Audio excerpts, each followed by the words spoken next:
de aluvião. Trata-se de um tipo de ouro que foi se desprendendo durante milhares de anos das montanhas e ficaram depositados nos córregos dos rios. Foi esse motivo pelo qual os sertões do Macacu foi invadido por aventureiros que descobriram, possivelmente através dos índios que habitavam a região, a existência desse valioso mineral.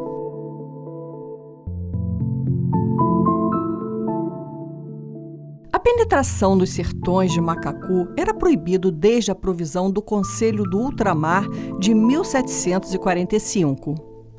Manuel Henriques, conhecido pela alcunha de Mão de Luva, irá clandestinamente atravessar a divisa entre as capitanias de Minas Gerais e do Rio de Janeiro e explorar o ouro de aluvião dos sertões do Macacu.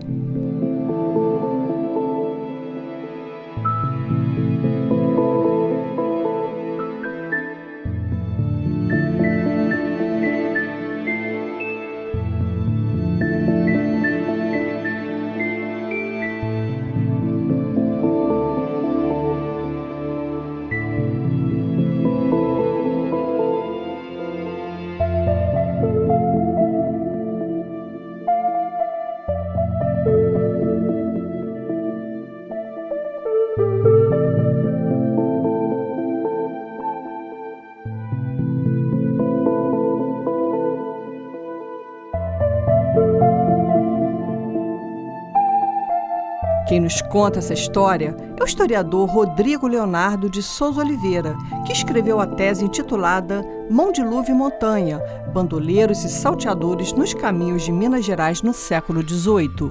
Nós buscamos também devassas, tentando percorrer um pouco da trajetória, destes bandos armados, que eu denomino como bandoleiros, Mas a documentação é muito extensa. No próprio Arquivo Público Mineiro, nós temos documentos da Câmara Municipal de Ouro Preto, da Casa dos Contos e de outras câmaras, Câmara de Mariana, Sabará, enfim, é uma documentação bastante interessante. Do Rio de Janeiro, nós encontramos uma volumosa documentação, no caso no Arquivo Nacional, no Fundo Negócios de Portugal, onde há também correspondências trocadas entre as autoridades, que percorre desde o ano de 1765 até o ano de 1788. Além da Biblioteca Nacional, onde nós encontramos cartografias, iconografias, fontes essas que são fundamentais para poder dialogar com essas fontes escritas. Além da documentação em Portugal, que também nós temos os avulsos, do Arquivo Histórico Ultramarino, de Minas e do Rio, que complementa essas fontes. Na Torre do Tombo? A Torre do Tombo, isso mesmo. Você não chegou nem a pesquisar em Cantagalo, e nem em Cachoeiras de Macacu. Você chega a comentar isso, porque essa documentação que você encontrou nesses arquivos que você citou é bastante farta, Na verdade, a documentação do século XVIII está concentrada no Arquivo Nacional. Até onde eu sei, quero até compreender melhor, a documentação dessa região está concentrada no século XIX. Então, creio eu que essa documentação de Câmara daqui, que é fundamental, importantíssimo, essas cartas, esses ofícios, estão depositados no Arquivo Nacional. Certo. De qualquer forma, você acabou localizando mais fontes, mais documentações em relação à Mão de Luva do que ao Montanha, Sim. Na verdade, quando se fala em contrabando, o interesse das autoridades é muito maior, seja por envolvimento com esses extraviadores, ou mesmo por um meio de tentar desbaratar estes bandos, seja por pressão da coroa ou do próprio vice-rei do Rio de Janeiro, mas enfim, é uma documentação bastante volumosa sim, e que demonstra que o bando do Mão de Luva era realmente de interesse dessas autoridades, seja pela questão do ilícito ou seja por uma questão mesmo de desbaratar esse bando, mas na minha visão a questão da ilicitude, é que moveu toda essa documentação. Agora, Rodrigo, você tirou totalmente você quebrou totalmente os paradigmas, toda a imagem que a gente tem de mão de luva nessa região, né? Porque a gente sempre ouviu falar que mão de luva era um mulato, ele um desbravador, um aventureiro, possivelmente um homem da classe pobre, né? Um homem livre, classe pobre, que se aventurou por essa região aqui dos sertões do Macacu, né? Que você chama de sertões de cachoeiras do Macacu, né? Você complementa. A gente aqui normalmente na região fala sertões do Macacu, você fala sertões das cachoeiras do Macacu, né? No caso você se refere ao rio Macacu, que é o do vale, onde é a vila de Santo Antônio de Sá, que é a região metropolitana do Rio de Janeiro. Só que você quebrou totalmente a nossa imagem. A gente vai ter que começar a imaginar um novo mão de luva a partir do seu trabalho. Ludwig Wilhelm von Eschwege, ele fala que o mão de luva era um mulato ativo e atrevido, que entrou em muitas desordens, sendo que numa delas perdeu uma das mãos, que substituiu por uma de couro, né? E você, na verdade, fala que mão de luva era um homem branco, até alto, né? Você descreve ele pelas suas fontes como um homem alto e que se casou na igreja, que era como se casasse naquela época. Os pais também eram casados. Tinha 3 escravos, logo era um homem, seria hoje uma classe média, média alta do Brasil, um homem morigerado. Você desconstrói o nosso mão de luva. Então fala um pouquinho desse mão de luva que você traz aqui no seu trabalho. Na verdade, Manuel Henriques, o mão de luva, né? Ele é de Minas, nascido em Ouro Branco, próximo onde hoje é a cidade de Ouro Preto, né? Antiga Vila Rica, né? Capital das Minas, né? Naquele período, né? Tempos depois ele foi para Guarapiranga, onde hoje é a cidade de Piranga, em Minas Gerais, e de lá se estabeleceu aqui nessa região. Agora, isso tudo nós podemos ter como base os banhos matrimoniais que estão disponíveis no arquivo eclesiástico, né, da cidade de Mariana, né? Lá tem informações precisas, né, de que ele se casou, de que ele era branco. Na verdade ele tinha 3 irmãos, a esposa dele era viúva, sim, né? E um dos irmãos dele, Inácio da Silva, era meu irmão, de parte de mãe, né?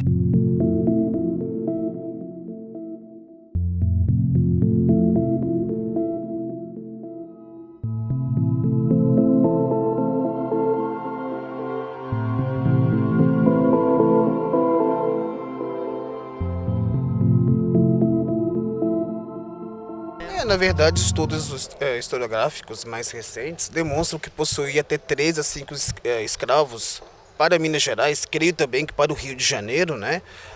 Já colocava essa posição numa certa posição de destaque. Não vou dizer que era um grande escravista, né? Logicamente que não. Porque, se nós pensarmos bem, né, os grandes plantéis, né, que eram a minoria para Minas, como para o Rio, estavam por volta ali de 30 a 100 escravos. Né? Então, digamos, ele não era um homem pobre e livre, mas também não era um homem de grandes posses. Né? Mas o que propiciou ele ter essas posses foi a extensão da propriedade privada dele a partir do ilícito. Ou seja, a partir do momento que ele se estabeleceu nos sertões, né, de Macacu e Cantagalo, ali sim ele começou a expandir a sua propriedade através do ouro, através da posse de terras. Daí ele começou a se constituir, pelo menos na minha visão, como um grande potentado da região, a ponto das autoridades, né, entrarem em conflito para tentar compreender o porquê de todo esse poderio desse bando. E essa questão da mão dele, de luva, que ser uma mão de couro, quer dizer, no imaginário da população e de alguns viajantes, sempre colocam ele um cara brigão, né? Por isso que perdeu a mão numa briga, por isso usava uma luva, mas, quer dizer, ele usava uma luva, por isso que ele tinha essa alcunha, mas não está ligado a essa questão de brigas. Pode ter sido um acidente, alguma coisa assim, né? Sim, as fontes não nos esclarecem a respeito dessa mão de luva, né? Mas como eu disse, daí a importância do mito, né? Porque se as fontes não nos trazem essa informação, né? Tem aí a história oral nos propiciando essa explicação, que pode ser verdade, logicamente, mas as fontes não nos trazem nada. Faz referência apenas à luva e não há mais nada.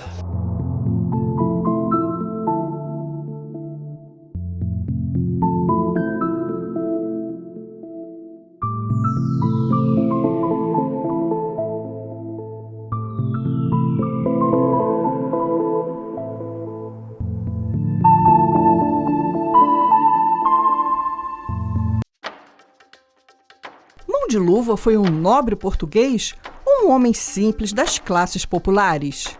Há duas versões em relação à sua origem. Vamos inicialmente à lenda, e quem vai falar sobre ela é o juiz de direito aposentado e pesquisador Cléler-Tal. Nascido em Cantagalo e convivendo com essa lenda, assim que se aposentou como magistrado, foi pesquisar na Biblioteca Nacional se Mão de Luva era realmente o nobre duque de Santo Tirso. Descobriu que não consta na relação da nobreza lusitana nenhum duque de Santo Tirso.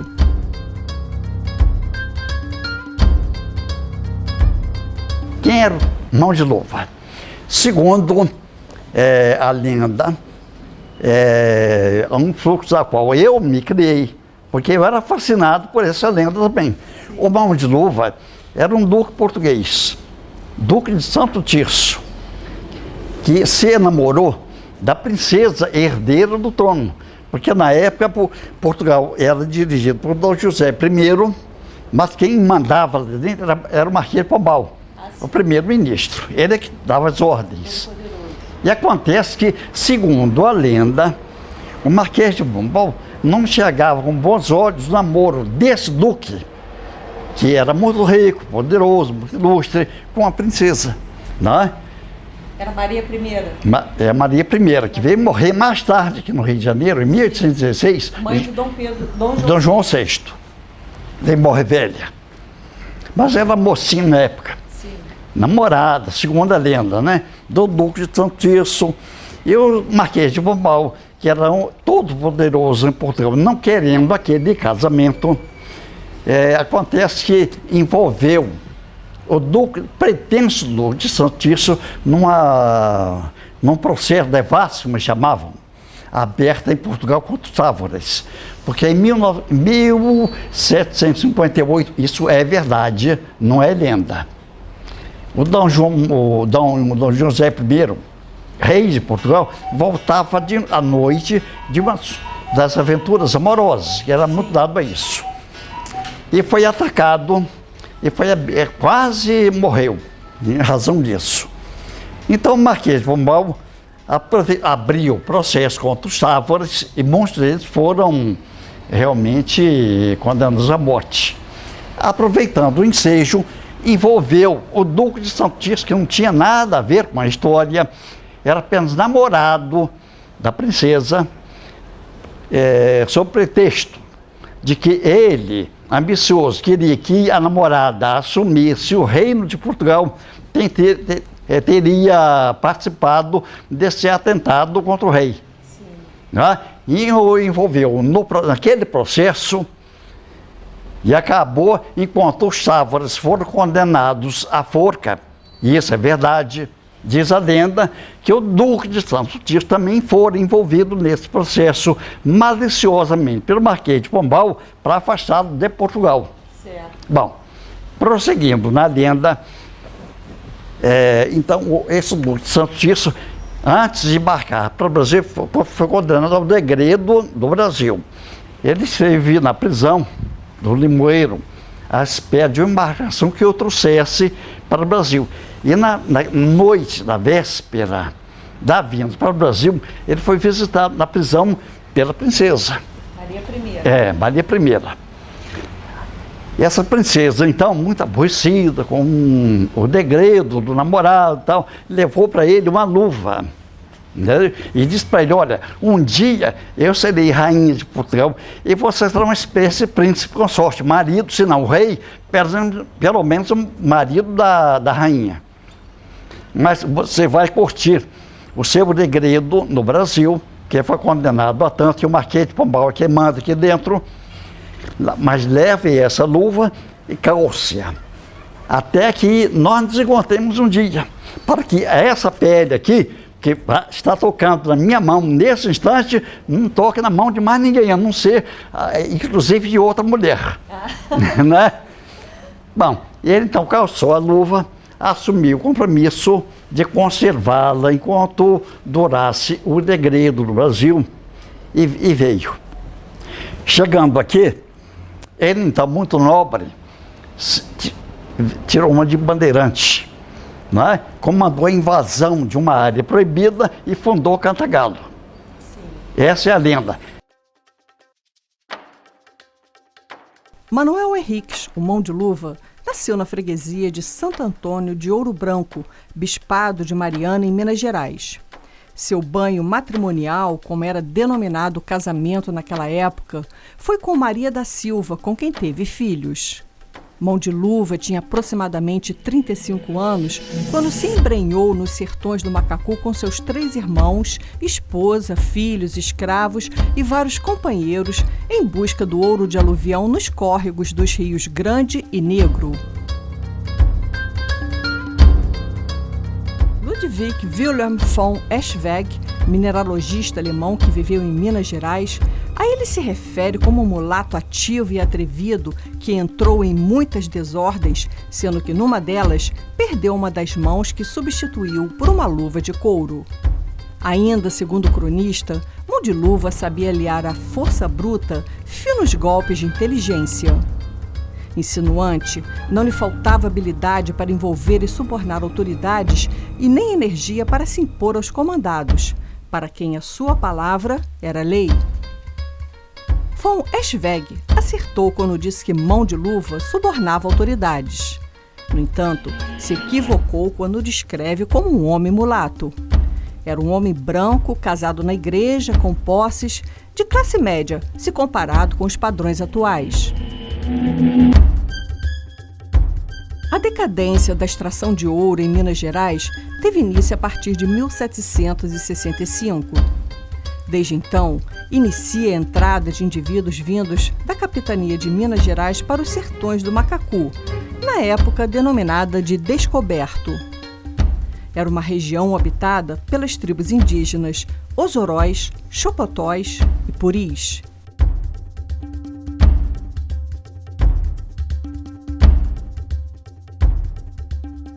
Os descaminhos para sair da estrada principal eram picadas traçadas em locais de difícil acesso, conhecido apenas pelos índios e por homens habituados ao comércio ilícito.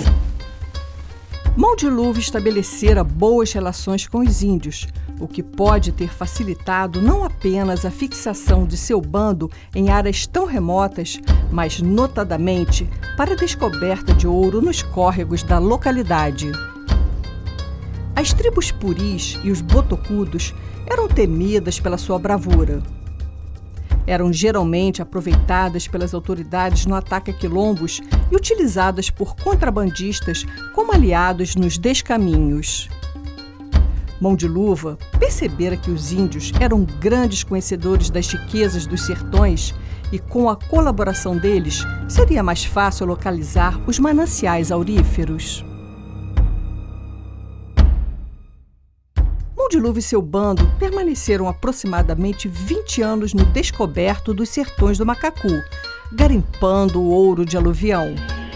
Somente em 1784 teve início, por parte do governo, a repressão aos faiscadores contrabandistas.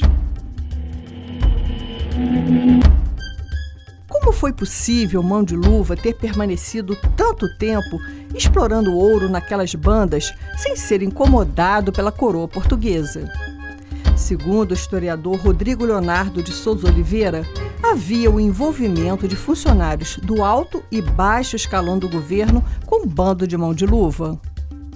Sem dúvida, a hesitação na repressão aos bandoleiros pode ser explicada através de uma presumível amizade entre Mão de Luva e o governador de Minas Gerais, Cunha Menezes.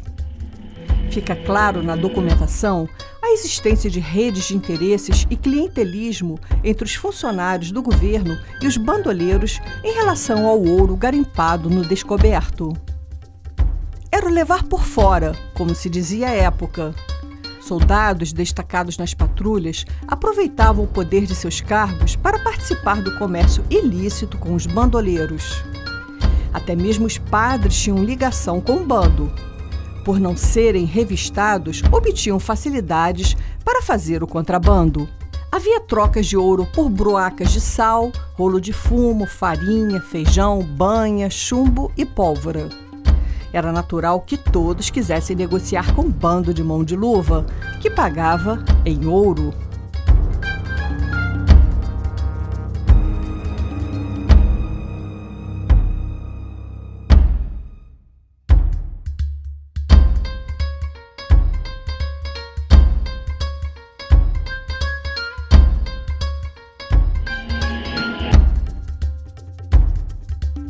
Outra causa da dificuldade em desbaratar o bando de mão de luva era porque as tropas eram compostas na maioria por lavradores, chamados de roceiros. Eram regimentados à força e à base da violência, tendo que deixar o ganha-pão de suas lavouras e recebendo baixos soldos. Isso quando o governo pagava, o que não era frequente. Os mantimentos e os armamentos eram também insuficientes para a investida. Além do precário aparelhamento militar, o desconhecimento dos sertões era igualmente uma barreira para se chegar ao bando. As autoridades não tinham um mínimo de conhecimento dos sertões do Macacu. Por todos esses fatores, Mão de Luva e seu bando puderam se manter por 2 décadas explorando o ouro de aluvião sem serem incomodados. A forma encontrada pelos governos de Minas Gerais e do Rio de Janeiro para desbaratar o bando foi o sistema do engano. Planejaram ludibriar os bandoleiros utilizando falsas promessas de legalização das terras dominadas pelos mesmos. Uma carta foi enviada aos bandoleiros declarando que iriam desfrutar de suas terras com descanso e fartura e teriam a liberdade de produzir culturas de milho, feijão, além de explorar as riquezas minerais da região, desde que pagos os tributos à coroa portuguesa. Como já estavam habituados à camaradagem e ao suborno de homens do governo, ficaram tranquilos. Após a obtenção da confiança dos contrabandistas, os ranchos seriam atacados.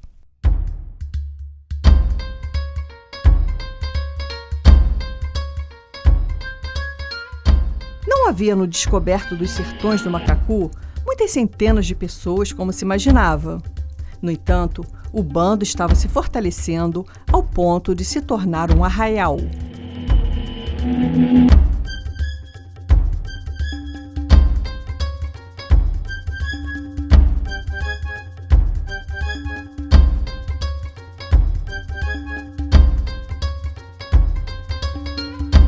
O governador de Minas Gerais, Cunha Menezes, enviou uma carta ao vice-rei informando que o ataque ao bando se daria no princípio do mês de maio, tempo de seca nos sertões do Macacu. Um cabo e um soldado acompanhados por 8 negros fingiram ir ao descoberto do Macacu vender toucinha e cachaça aos bandoleiros. Por volta da meia-noite, o cabo e o soldado abriram a porta do rancho onde estavam os mais perigosos bandoleiros e retiraram as escorvas e as espingardas. Nas horas seguintes, dado um sinal, o ataque teve início em meio a uma grande desordem com distribuição de pancadas e tiros. Gritos de mata-mata eram ecoados por todo lado. Mão de Luva disparou contra um cabo, mas como a sua arma estava sem a escorva, o cabo teve apenas ferimentos leves. Percebendo a iminente derrota, Mão de Luva se entregou e pediu aos companheiros que não houvesse resistência. Mão de Luva e seu bando foram presos, mas infelizmente os processos não foram localizados até hoje pelos pesquisadores.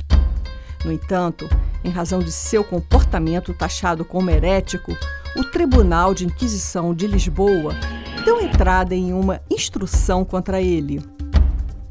Já esse processo temos acesso e se encontra no Centro de Documentação de Cantagalo, digitalizado e paleografado pelo historiador Wesley da Silva Gonçalves. No processo de inquisição, Mão de Luva foi acusado de cometer desacato ao Santíssimo Sacramento por trazer uma partícula ao pescoço que dizia ser consagrada, dando-lhe poderes sobrenaturais. Testemunhas declararam que Mão de Luva fazia uso de arte diabólica para que seu cavalo saltasse de maneira sobrenatural. Possuía trevos e orações, os quais o ajudavam a fazer artes e valentias.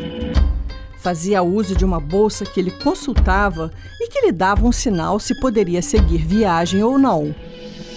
Tudo quanto Mão de Luva fazia não era natural, mas auxiliado por alguma arte diabólica, declarou uma testemunha. Outra disse que quando Mão de Luva se metia em algum perigo, logo tirava da algibeira uma bolsa volumosa e a lançava ao pescoço.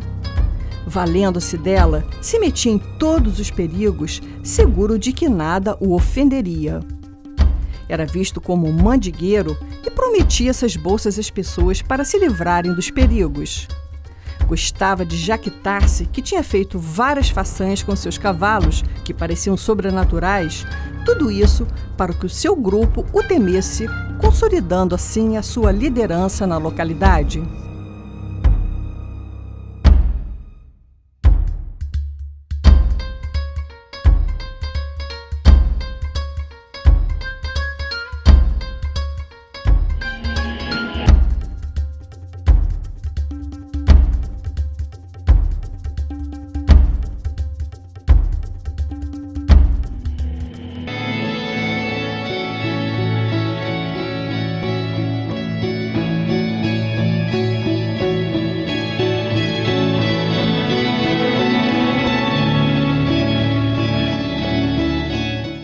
Maurício José Portugal, né, que era morador da vila de Santo Antônio de Sá, que hoje é a região metropolitana do Rio de Janeiro, ele já tinha feito uma solicitação, né, para explorar jazidas auríferas nessa região. Então, Mão de Luva, quando veio para cá, diante possivelmente dessa informação que ele possa ter tido em relação a esse requerimento de José Maurício, ele já sabia que aqui você tinha poderia encontrar o tal ouro de aluvião, né?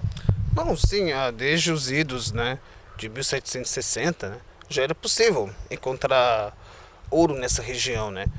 Logicamente que as notícias também corriam nesse período, né, até pelo poder do boato, né, isso era muito comum na colônia, né. Então, creio que pessoas vindos de Minas Gerais, ou mesmo do Rio, né, vieram para essa região buscando, né, esse metal precioso. E o Maurício, né, de Maurício Portugal, isso, desculpa, ele veio com essa intenção, né. No entanto, essa era uma região proibida a ocupação e a exploração. Portanto, esse requerimento dele foi indeferido, né, pelas autoridades, o que não impediu, logicamente, que outras pessoas chegassem por aqui através de picadas. Ou seja, nós tínhamos o Caminho Novo, né, que através desse Caminho Novo, vindo das Minas, era possível, através de picadas, chegar nessa região, né? E através dessas picadas, levas de migrações vindo, né, dessas regiões se estabeleceram aqui. Mas, como eu disse, de uma forma ilegal. Porque aqui era uma área proibida, né? Não se podia ocupar e explorar essa região. Por quê? Digamos que era uma região ainda desconhecida pelas autoridades, né? Era necessário ainda ter o conhecimento técnico da região e saber como controlar a exploração desse ouro, né? Algo que não existia pelo menos até 1784, 85, quase nada se sabia dessa região. Aqui era uma região de matas, cachoeiras, rios caudalosos, né? Muito difícil de se penetrar. Conhecido apenas pelos indígenas e por aventureiros, né, paulistas, né, que buscavam também chegar a essa região, né, através desses caminhos alternativos. E Rodrigo, outro aspecto assim interessante no seu trabalho que você traz é a questão do gentio, né, dos indígenas, que você fala das nações puris, né, orozóis e xopotóis. Ou seja, Mão de Luva, dentro assim da astúcia dele, ele usou, né, utilizou os indígenas para chegar diretamente a a esse ouro, né? Então, os indígenas deram essa indicação de onde estava esse ouro, quer dizer, uma estratégia dele. E também a gente sabe que os portugueses não teriam penetrado assim pelos sertões sem a ajuda, né, do povo indígena, né? Como tinha dito, os indígenas, né, são profundos conhecedores desses sertões, né? Quando eu falo sertão, eu estou pensando em áreas, né, onde não havia o elemento branco segundo a linguagem da época, né? Então aqui era uma região habitada essencialmente por indígenas e aventureiros. E esses aventureiros, né, muitas vezes se uniam com esses indígenas ou mesmo com quilombolas, né, para buscar esses veios auríferos, né? Então formava-se, né, redes de poder, redes clientelares, né, que uniam indígenas, quilombolas, aventureiros e até oficiais, né, a serviço do rei, para buscar controlar e explorar ilegalmente esses sertões.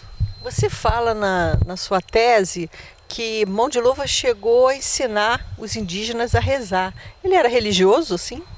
Olha, na verdade, em um documento, né, durante a devassa final, né, durante as inquirições, um indígena, né, um capitão, parece, dos indígenas, alguma coisa assim, ele chega a afirmar que o Mão de Luva era bom, que os ensinara a rezar, que ele era uma pessoa boa. Olha, há duas hipóteses para isso, né? A forma como o Mão de Luva e seu bando buscou inserir esses indivíduos nessas redes, né, foi de uma forma fabulosa. Então, essas redes de poder eram estritamente necessárias para poder inserir esses indivíduos nessas redes de poder. O termo que se dá para isso são redes clientelares, né, que hoje é utilizada pela historiografia, principalmente a historiografia portuguesa, né? Mas, enfim, havia essa boa relação com esses indígenas, né? E se é mesmo por uma questão estritamente econômica, né, bem provável. Mas pode ser também que esses indígenas, né, eles mantinham ótimas relações com o bando. Eu não nego esse fator.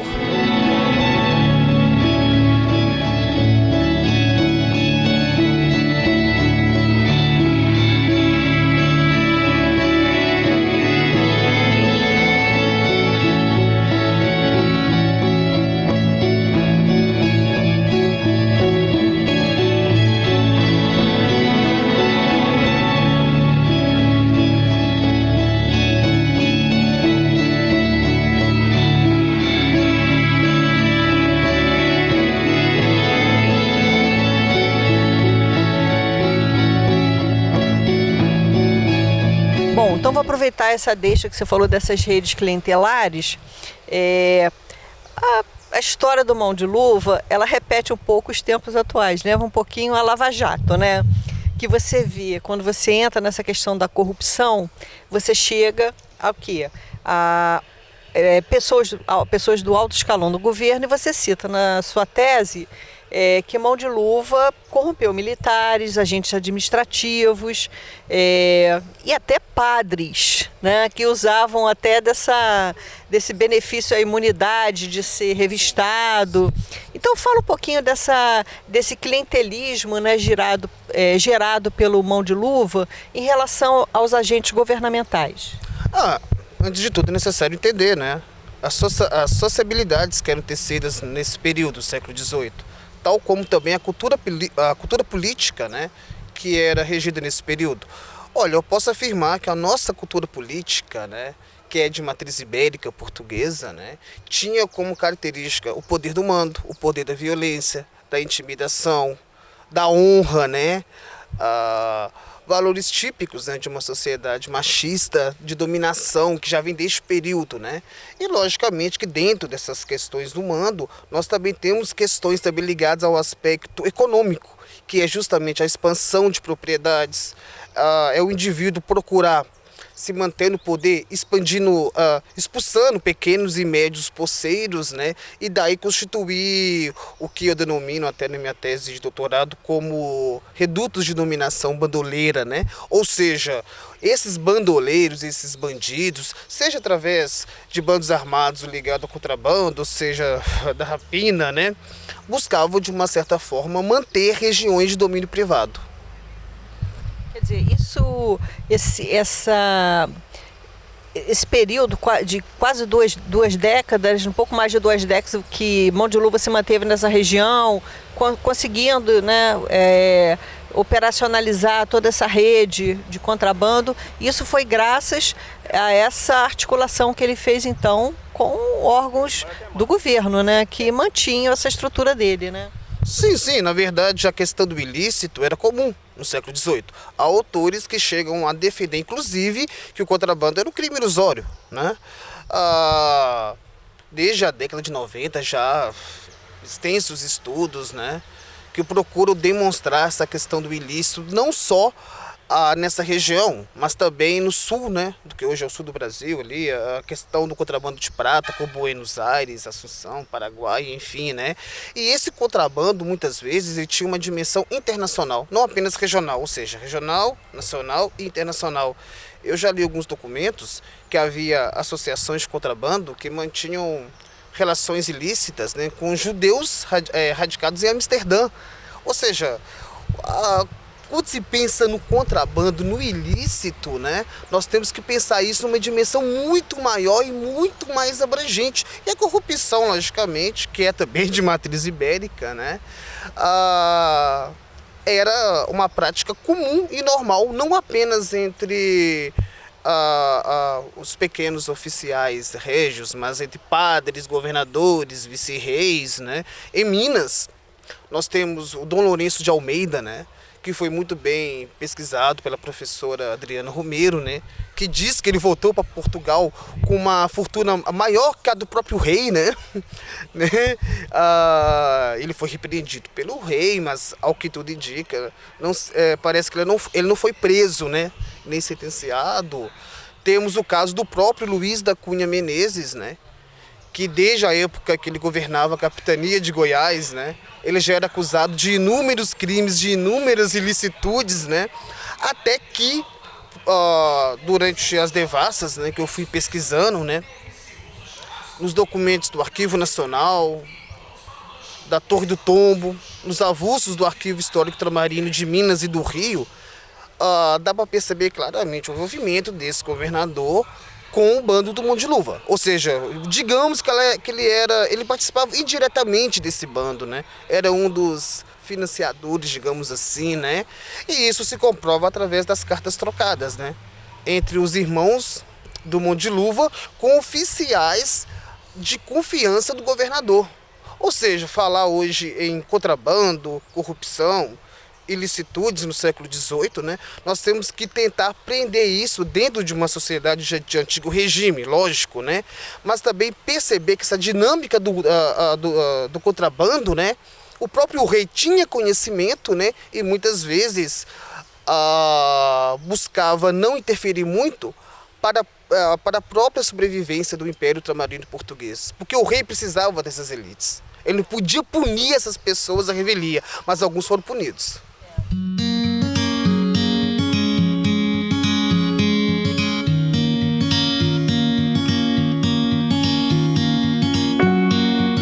Vamos conferir o que a população de Cantagalo sabe sobre Mão de Luva. O que o senhor sabe sobre Mão de Luva? Eu não posso te informar nada porque eu ouço dizer, mas eu não sei verdadeiramente, porque eu sou nascido no distrito de Cantagalo, tá?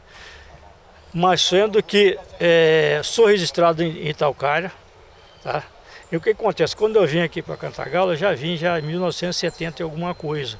Então eu não conheço muitas coisas aqui, eu conheço de passagem, assim, de nomes, de ruas, etc. Mas assim, a profundidade da coisa eu não sei. Né? Sabe falar, mas já ouviu falar do Mão de Luva? Sim, eu ouvi sempre falar sobre Mão de Luva. Agora, o significado eu não me pergunto que eu não sei te informar. Não. Já ouviu falar do Mão de Luva? A gente ouviu falar muito. Quem foi Mão de Luva? Não sei, aí não sei quem é. Não sei. Estudou isso na escola, não, né? Não. Não sei. Tem noção? Não tem, não. E o senhor? Também não sei certo, não. Nada sobre Mão de Luva? Aqui tem rua Mão de Luva, aqui tem condomínio Mão de Luva. E ninguém sabe quem foi Mão de Luva? Certo, eu não sei, não. O que vocês sabem sobre o Mão de Luva?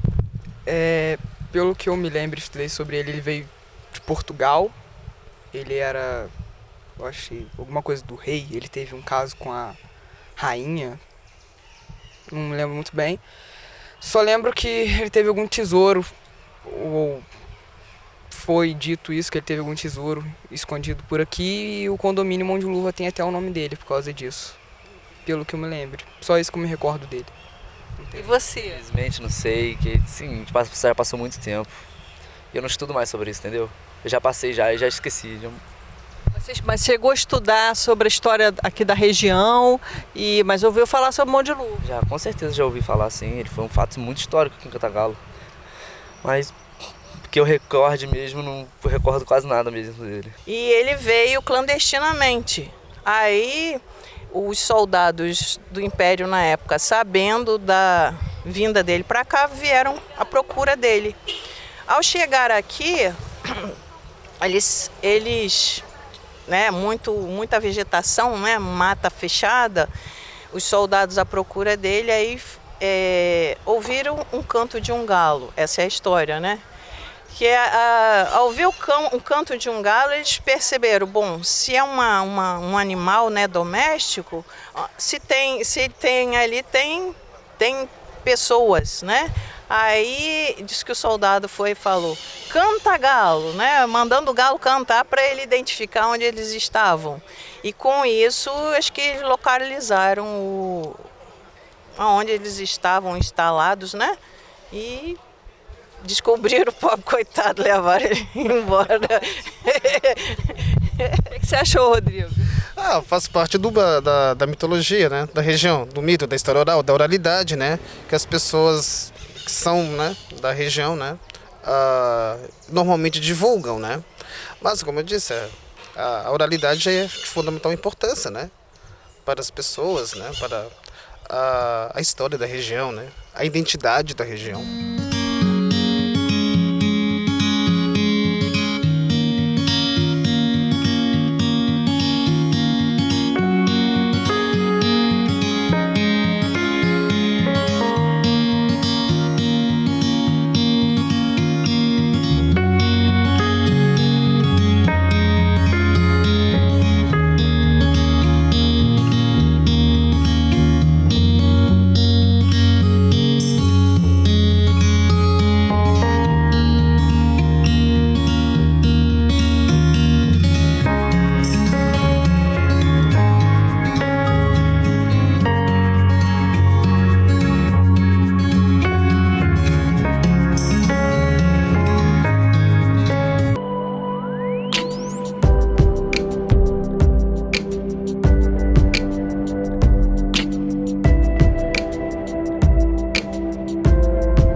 Nessas imagens, os outrora sertões do Macacu, no ponto de encontro dos rios Grande e Negro. No entanto, Mão de Luva, quando se instalou nessa região, encontrou esses morros cobertos de cambucais, ipês, sanandus, quaresmeiras, ibirapitinga, peroba, maçaranduba, braúna, sucupira, tapinoã, aroeira, jequitibá, cedro, entre outras espécies. Toda a mata foi derrubada para dar lugar aos pés de café. Atualmente estão cobertos de braquiárias, que devido à sua qualidade, mal prestam para alimentar o gado bovino.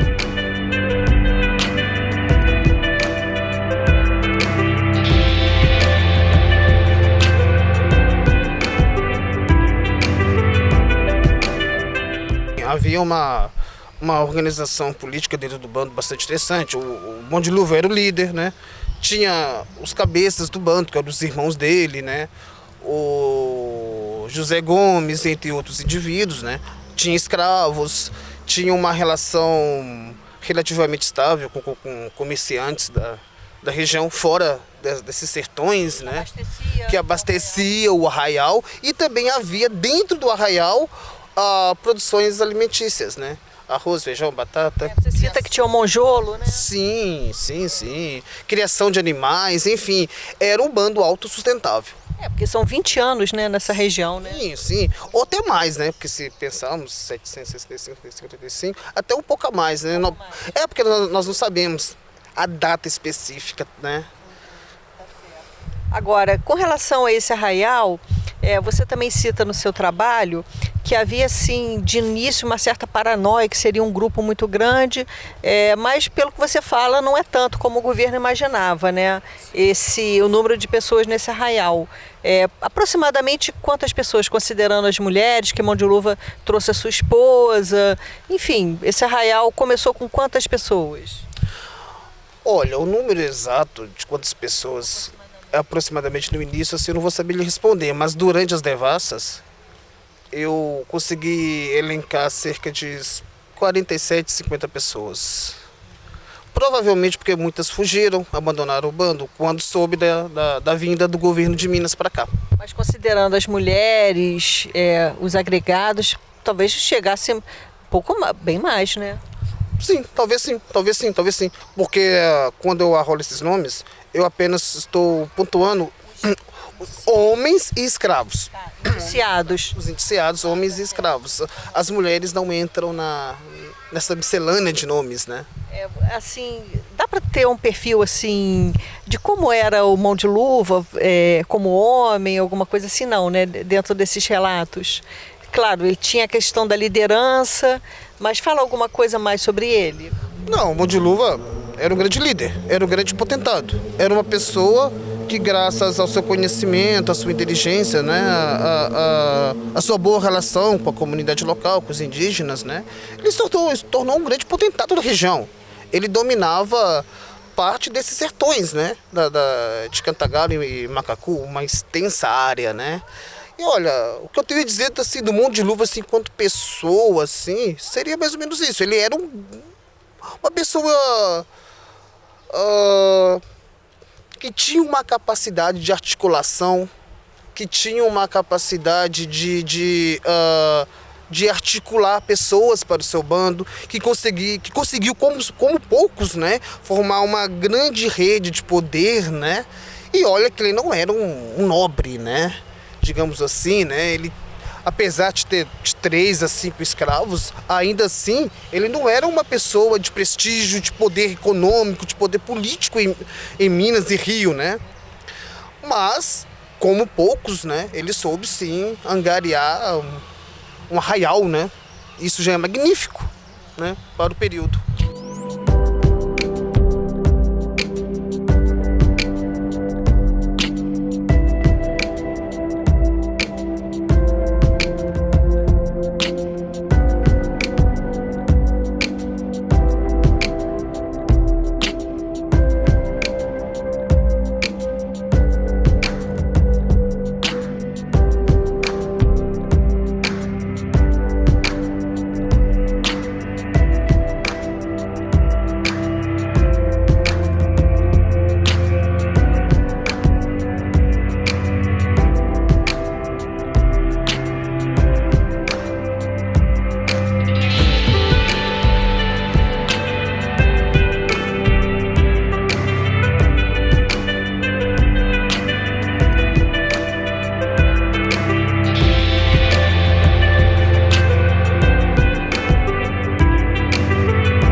Fala na carta de engano, Mão de Luva foi traído, né, por esses agentes do governo, né?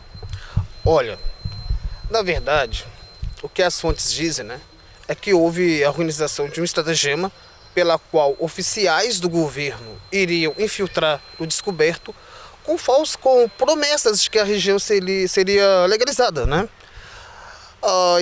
Isso partiu do governo de Minas, no caso do Luiz da Cunha Menezes, né, do famoso fanfarrão minésio, né, das cartas chilenas, né, de Tomás e Antônio Gonzaga, né, enfim.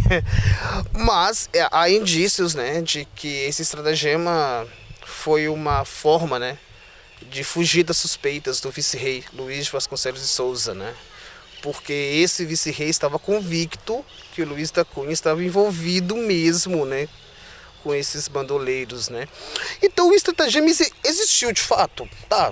Não vou negar que existiu, mas daí que o governo fez apenas isso, porque não havia mais como manter ou financiar esse bando, né? Devido às pressões que vinham até de Portugal, até de Lisboa, né? Do Martim de Melo Castro, né?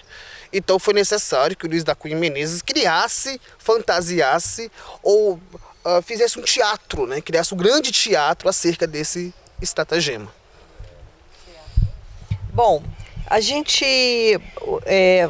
nesses 20 anos, você coloca vários fatores concorreram para que ele permanecesse, né? Dentre eles, essa questão dessa rede de clientelismo com agentes do governo, e também você fala do próprio aparelhamento militar da época, né? Eram pessoas assim que tinham falta de estrutura, armamentos, até alimentos, né? Você coloca vários fatores, a própria região inóspita, a questão dos índios brabos, estradas ruins, tudo isso concorreu para que Mão de Luva se mantivesse, como você falou, por mais de 2 décadas aqui nessa região, né? Olha, durante todo o século XVIII, as condições do aparelhamento militar, estou pensando na colônia em geral, eram bastante precárias. Primeiro, esses militares, né, exceto da tropa paga, não recebiam soldo, né? Ou seja, não havia salários, né, para começar. Segundo, os conhecimentos técnicos da região também eram bastante precários, né? Essa região aqui, então, era desconhecida, né, pelas autoridades. E também havia a questão dos caminhos, que eram terríveis, né, mal conservados. As cadeias eram bastante também precárias, né? Havia a questão também que aparelhamento com armas de fogo também eram bastante precárias. Enfim, havia todo um contexto, né, que explica categoricamente por que esses bandoleiros, não só do Mão de Luva, mas todos os bandoleiros que surgiu nesse período do século XVIII, obtiveram um relativo sucesso, né? E sem contar os conflitos de jurisdição. Ninguém sabia se isso aqui pertencia a Minas ou Rio. Havia uma intensa briga entre o governo de Minas e vice-rei, né? Afinal de contas, esses sertões faziam parte de Minas ou parte do Rio de Janeiro? Por isso que surge o termo área de fronteira, né? O que seria essa área de fronteira? Seria uma região de indefinição jurisdicional, né, que fazia limites entre 2 capitanias, mas de fato, né, não se sabia de fato a quem pertencia, né, a jurisdição.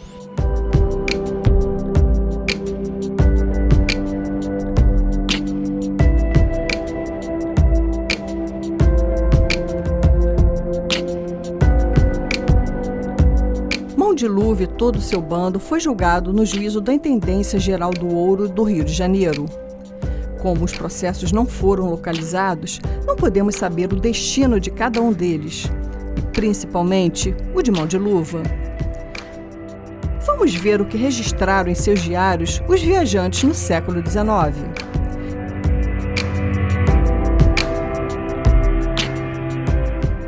Segundo o mineralogista Maui, foram presos, sentenciados e enviados à África ou condenados à prisão perpétua. Já o diplomata suíço Tschudi relata que Mão de Luva teria sido deportado para o Rio Grande do Sul, onde falecera em 1824 ou 1825.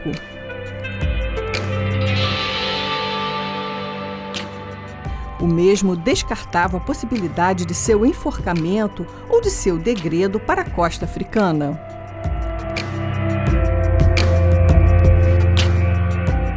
Já Cansanção de Sinimbu, juiz de direito de Nova Friburgo, registrou que Mão de Luva foi desterrado para o Rio Grande do Sul, onde faleceu 25 anos depois.